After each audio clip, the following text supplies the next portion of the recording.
I'm Denis Noble, the Emeritus Fellow of the College, Professor of Cardiovascular Physiology, and you might wonder what on earth I am doing taking part in a Balliol Interdisciplinary Institute project with the famous economist David Vines.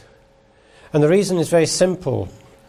If you look at the models that are used in biology, particularly evolutionary biology and interactions between organisms, and you look at the equations that are used for those models, and then you look at the equations that are used in theories of economics and management, you'll find something in common. In fact, the mathematics is virtually identical, and there are very good reasons for that, which we might come on to. This particular project is very typical of the Interdisciplinary Institute projects here at Balliol, which is that it is interdisciplinary. It includes not only a biologist and an economist as the leaders of the project, but also the former dean of the Said Business School. And I'll come on to the role of these people in just a moment. So what is it trying to do? And now I come to something which I think is very typical of Balliol College, and that is that it really does make use not only of its own interdisciplinarity, but also of its networking. The team that is recording this, Voices from Oxford, is directed by Dr. Kim, who is over there. She is a professor at two of the leading East Asian universities, one in China, one in Korea. She's also been responsible for raising a lot of funding for Oxford University's Oriental Institute from East Asia. She introduced me to the founder and chief executive officer of a consulting company in Korea that interacts with some of the largest corporations in the world interested in moving into East Asian markets. By largest corporations, I mean the largest pharmaceutical companies, the largest transport companies. In fact, the list is almost an extraordinary representation of some of the FTSE 100 index. I discovered that in the process of the work of consulting and helping such organizations to find the way to integrate into East Asian society, into its culture, and to succeed in those cultures, which are very different, of course, from Western culture, that she had been accumulating, or her company had been accumulating, data that can be extremely useful to those who are thinking about the very question with which I began, which is, are those equations taken over from biology and used in economics valid? Do they describe what is going on? The results themselves are confidential for obvious reasons. They involve some very sensitive material on some of the biggest corporations in the world, but they will eventually lead to open publications. And my presentation is simply going to focus on the underlying biological ideas. I don't think I need to say anything more about this slide, do I? Richard Dawkins and I have interacted as biologists for many years. I was actually one of his thesis examiners, and we totally disagree. I won't say more on that until people want to ask me any questions. What's the evidence, though, that the equations used in modelling in economics and in biology really are much the same? You can go to journal after journal. This is just one example, the Journal of Economic Behaviour and Organisation. The articles, goodness, are we? Yes, there we go. In that particular issue are all on exactly this question. Must there be human genes specific to pro-social behaviour? Somebody once said there's a gene for political opinion. I don't think there is.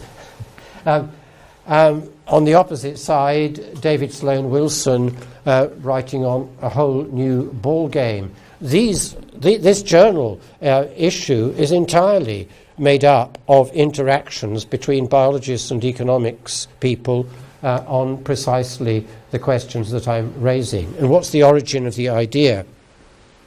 Well, it goes back 3.5 centuries to René Descartes, who made this very interesting observation in his article on the formation of the fetus, published in 1664. He said if one had a thorough knowledge of all the parts of the semen in some particular species of animal, a human for example, one would be able to deduce from that alone, this is the central dogma of molecular biology, except he didn't know anything about molecular biology, from that alone, by purely mathematical and certain reasons, there are the equations, the entire form and configuration of each of its members. Well, as I said, this previews, if you like, the central dogma of molecular biology, which states exactly that DNA forms RNA, that forms proteins, and then proceeds to interact with all the rest of the structure of the organism to produce its behavior. I won't go through the detail of this other than to say that I think the central dogma of molecular biology has been very badly misinterpreted to mean that no information goes the other way. That can't be true. Your body and mine contain at least 200 different types of cell. They can be as different as a bone cell making calcium carbonate to make bone, and a heart cell using calcium as a very fleeting movement of signaling to cause contraction, using calcium in totally different ways, with a different range of proteins, exactly the same genome in both cells. There has to be something that tells the genome what to do. So the information does indeed pass both ways. But it led, the central dogma of molecular biology, following Descartes' idea, led to the view that there was a kind of blueprint for life, and that therefore the genome was, well, what some people call the book of life. And it's that idea that gets us to the problem with the equations used in evolutionary biology and used also in economics, which is that each organism is determined by its inherited genome. In other words, that genotype produces phenotype. It's a kind of mechanistic dualism. I'll come back to the question of dualism a little bit later, but I think it asks the wrong question of causality, and it seeks, in fact, to answer a problem that doesn't exist, because it asks the question, how does the genotype produce and control the phenotype? Just for those who are not biologists, incidentally, the genotype is the DNA, the phenotype is me or you or any other organism, is what you actually see. It asks the question, how does the genotype produce and control the phenotype in a deterministic sense of A causing B? And it fails to ask the question, how does the phenotype, that's you and me, organize the expression of the phenotype, of the genotype?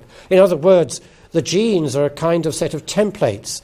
And incidentally, that's exactly what Jim Watson said when he and Crick first worked out the helical structure of DNA. He said, Francis, it's a template. It was later on that they went into rather more colourful language that got the metaphors wrong. So, was Descartes and the modern central dogma right? And it's very interesting that almost exactly the same time as Descartes was proposing his preview of the central dogma, his main philosophical rival, Benedict de Spinoza, was working away in Holland with this statement. I came across this just a few years ago when rummaging amongst the archives of the Royal Society. I happened to be an editor of one of the Royal Society's journals called Interface Focus, and you can already see that's an interface journal between the disciplines. And I found this beautiful letter in Latin, Concipiamus iam si placet, let us imagine with your permission, and the text is beautiful as an explanation of why Descartes was wrong. He says, let's imagine with your permission a little worm living in the blood. able to distinguish by sight the particles of blood, and to reflect the manner in which each particle on meeting with another particle either is repulsed or communicates a portion of its own motion. This, of course, is determinate Newtonian mechanics, even before Newtonian mechanics came. This little worm would live in the blood in the same way as we live in a part of the universe, and we consider each particle of blood not as a part but as a whole. And then this marvellous statement: he would be unable to determine how all the parts are modified by the general nature of blood and are compelled to adapt themselves to it. This, of course, is exactly the point I was making a bit earlier, which is that the big question is how the genome is organised by the rest of the system. Now, why is that necessarily true? How are the parts modified by the general nature of the whole? Now, I imagine a few of you are mathematically inclined. If you're not, just bear with me for a moment. If you use equations, particularly differential equations, to represent processes in the body or in economics or in any other sphere of application of mathematics, there is an absolutely fundamental point about those equations, which is that they require the initial and the boundary conditions. The initial conditions are the state of the system at a given time. The boundary conditions are precisely the role of the environment in determining the context in which it functions. You cannot get any solution to those equations unless you have both the initial and boundary conditions. That's an absolute requirement. So even, as I say at the bottom here, even a Laplacian determinist would have to admit that. For those who want more detail on that, this is from the journal Interface Focus, one of its early editions, expressing precisely the point I've made, that differential equations describing how the components behave necessarily depend on initial and boundary conditions to produce an output, which then feeds back into the rest of the system. Each integration step, just to use technical language for a moment, necessarily requires that information. And there's much more on that in a book that I've got coming out by Cambridge University Press. Sorry about Cambridge, but there we are. Some will sometimes go over to the other side, which will explain those principles in greater detail. Now I come to the question, if, as I am indicating here, the equations that he used in biology to express the selfish gene concept, the concept of the central dogma of molecular biology, and the idea that you can only, for example, represent altruism by representing it as a form of selfishness, which is exactly what the selfish gene approach does, then you have a big problem, which is the following. Again, I'm going to be slightly technical for a moment. Those equations have two big difficulties with them. The first is they are equations describing the interaction between two individuals, whether selfish or cooperative, that are regarded as symmetric. In other words, the agents from a biological or an economic viewpoint as agents are regarded as otherwise, other than whether they choose to be selfish or cooperative, otherwise identical or similar. They're symmetric interactions. That's not true. We're coming on to that in a moment. The second is that the interactions are described by the equations as an equilibrium. Now, no process is necessarily at equilibrium. And as we'll see, in biology, we know that many stages in the evolutionary process were not equilibrium processes. The particular example that we've taken in this interdisciplinary project is to look, in contrast to genecentric views of biology, to look at examples of successful symbiosis in biology. Now, why should you do that? Go back to those corporations that the consulting company that I referred to is trying to help to integrate into a new social environment, a social environment with regulatory structures and with expectations socially very different from the West. That, of course, will depend on a number of key features. First of all, asymmetry. Organisms are complementary in the way in which they interact. I'll come on to that in just a moment. Similarly, if a corporation is going to successfully integrate itself into a new environment, it's going to have to find a way in which it can be complementary to what is already there. That's the key point. Second, the interaction can't be described by equilibrium equations because it's dynamic.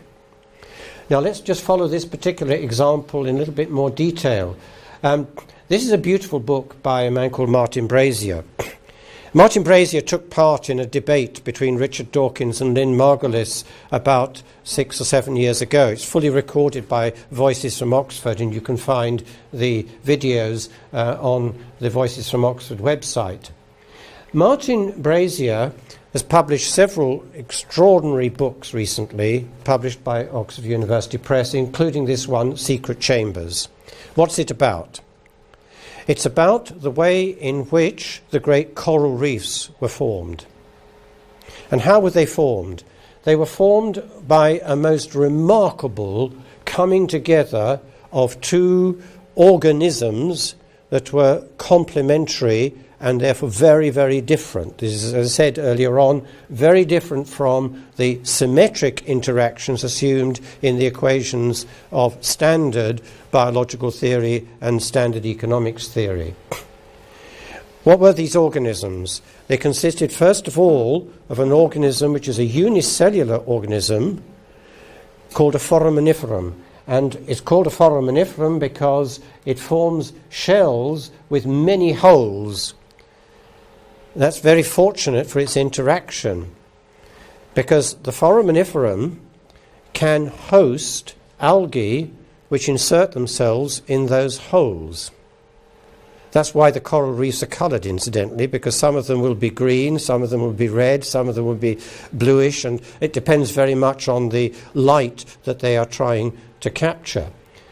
Now, the interaction is dynamic because each gives the other something the other lacks. The algae get sunlight, which they're like plants in this respect, which they can convert into energy, glucose, and so on. The foraminiferum can absorb the glucose, the energy-producing molecules, and benefit from that so much that over about 10 million years, the foraminifera grow from tiny microscopic organisms you can hardly see with the naked eye into something that can be as much as a centimetre. They're so successful, in fact, in having formed this symbiosis over a period of about 500 million years in various stages during and beyond the Cambrian explosion about 500 million years ago, that if you scratch into the stones that form the pyramids in Egypt, they're all formed of the shells from the foraminifera that existed millions of years ago. Hugely successful interaction. Now, what that does is it creates novelty. It creates a totally new level of organization. So, looking at it for the moment from the viewpoint of evolution, trying to see what is selected, you have, first of all, one type of organism, which is the unicellular foraminiferum. You have another one, which is the algae coming together. What evolution then sees, and what I would suggest to you the market will see when two organizations come together to cooperate, is a totally new entity. And it's what you should be interested in if you're going to work out how that will or will not succeed in a new environment, is what does that entity do, not what the individual organisms do.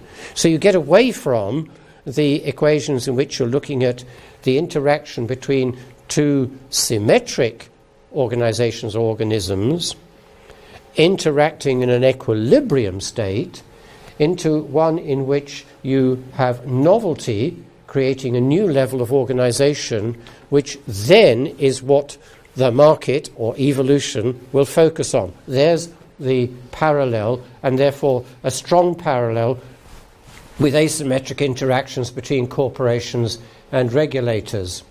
Now I come just a few final remarks on what is wrong with the gene-centric view, just to hammer that home. I referred earlier on to a kind of dualism.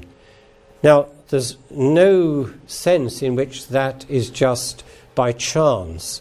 Descartes, of course, is the most famous dualist. He was forced into that position because he thought that organisms were mechanical processes. But then he had a problem. We humans can't be entirely mechanical because we freely choose to do this and that. And of course his solution was some other kind of substance interacts with something inside here, the pineal gland in his view, to produce the actions, the free actions. Well, that's of course the big question. Now, I think that the difficulty with the gene-centric view is it has a dualism of a different kind, but it has the same kind of problem, as we'll see in a moment. It seeks an ultimate causation separate from that which is caused, whereas in fact the process is in and of itself causative. Go back to the interaction between a corporation integrating itself into a new cultural environment, or an organism like algae interacting with foraminifera. The result of that is a new process, a process that didn't exist before. And it's that process that you should be studying, not the individual components. Now, on mind-body interactions, and this is just a philosophical point, it leads to precisely the same conclusion as the dualist conclusion that Descartes proposed, if you stay with the gene-centric view. And that implies a mystical, an ill-defined will that somehow tells the organism what to do. Now, you might think that I'm misrepresenting the gene-centric view, and particularly misrepresenting my friend Richard Dawkins. Well, this comes from his own book, Out of the Mouth of Babes. Descartes' idea, just to remind you, was that humans are unique in being able to exert free will. Now read the following text from the last chapter of The Selfish Gene. Let us try to teach generosity and altruism, because we are born selfish. So far, so good. Let us understand what our own selfish genes are up to, because we may then at least have a chance to upset their designs. How? No explanation how that could possibly happen. And within a mechanistic view, it's very difficult to see how it could happen. Something that no other species has ever aspired to. And as I said here, this is Cartesian mysticism, because there's no explanation of how the upsetting may occur. You can read Richard's books. They're beautiful books. They're brilliantly written. I have a great admiration for Richard's ability to communicate with the general public. I wish I had it. But there's no explanation anywhere in the books, and certainly not in The Selfish Gene, how that kind of upsetting can occur. What's the mechanism by which it occurs? Descartes had no idea either. And it's also like Descartes in claiming to be a process that no other species ever aspired to. And I ask the question, you see, how could an evolutionary biologist who thinks we all evolved from other animals, how could it possibly come to ending up with Descartes' species-specific dualism? Well, those are some closing remarks. And I think the message I'd like to give you is better not to go down there. I think we really do, in both biology and in economics and management, have to move away from the simplistic equilibrium symmetric equations that have been used to asymmetric interactions in order to understand how organisms can manage to cooperate and successfully produce new levels of organism, and how corporations can succeed in integrating themselves into new environments. And I finish with just one slide, which is in a sense a kind of advert.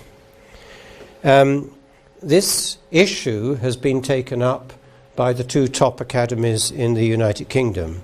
The Royal Society, which of course is the top academy of science, and the British Academy, the top academy in the humanities and social sciences, has organised, and I'm partly responsible, a joint meeting in November. Incidentally, it's open. Anybody can register for this on the 7th to the 9th of November on new trends in evolutionary biology, biological, philosophical and social science perspectives.